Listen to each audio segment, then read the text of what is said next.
we're sitting in a room here with Jack Russell behind you on the wall, and there's many sort of great players, great captains that have been here down the years.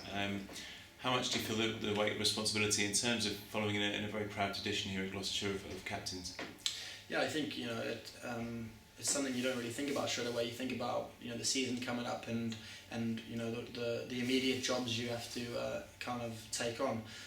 But when you look back at the people who have had the captaincy and played here, it's such a privilege to actually do it. I know that not a lot of people have and will get to lead this county, and it's like I said, it's a great honour, and it's a great time, exciting time to take over the helm of 4-day cricket. You can see guys up on the crane there just finishing up, the lights going up, and it's starting to become a real club moving in the right direction, and that's part of why I signed an extension and part of why I want to take this challenge on as well. And obviously keeping wicket, batting the top order, and now captain as well, it's an awful lot to take on. How do you feel you're going to balance those three parts of your game now? Well, I think that's a big issue, is just making sure I stay physically and mentally switched on and fresh through the season, but it's very much a learning curve. Learn as you go along. Don't have a great deal of captaincy experience, but being here with the winter and the lads, and the work that I've put in is apparently led to this, and so hopefully I can carry on just setting an example by leading that way. I don't think I'm going to be a great speaker and giant motivator. I'd like to kind of just get on with the job and clarify roles for people, and stay quite quiet and behind the scenes, and hopefully go under the radar. Obviously, when Richard spoke to you about taking on the role, did he discuss the kind of attributes that he thought you'd shown that made him take this decision, or what attributes do you think you'll bring to the role? I think it's something I'm gonna have to find out. I don't really know as a captain what my attributes are going to be, because I haven't really done it. So that's very much something I'm looking forward to finding out. I think I'll be a very big truster of just my first instinct.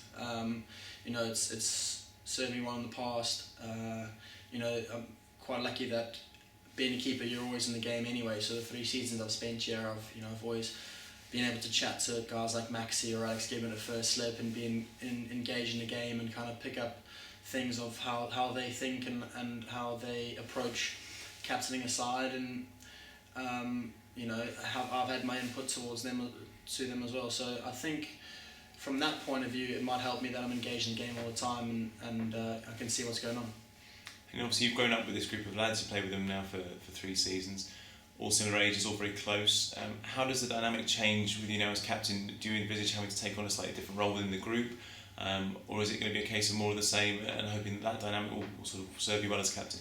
Well, it's a balance. I think obviously you want to still remain part of the group and one of the boys and one of the lads, but at the same time you've got to be careful that you don't become too laddie, and it's vice versa. You don't want to isolate yourself and be not part of the group anymore. So I communicated this to a couple of boys the other day, is that I'm still going to be me. I'm not going to change.